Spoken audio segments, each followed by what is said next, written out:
Good morning from Grand Family Farm.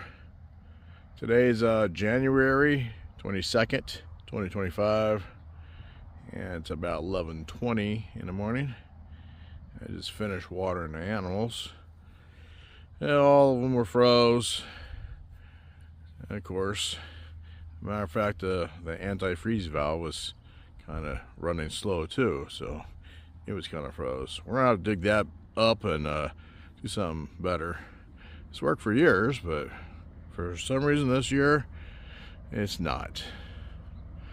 So anyway, you got a lot of blue in the sky and more before all these lines showed up. Anyway, it is cold out here, but it's pretty.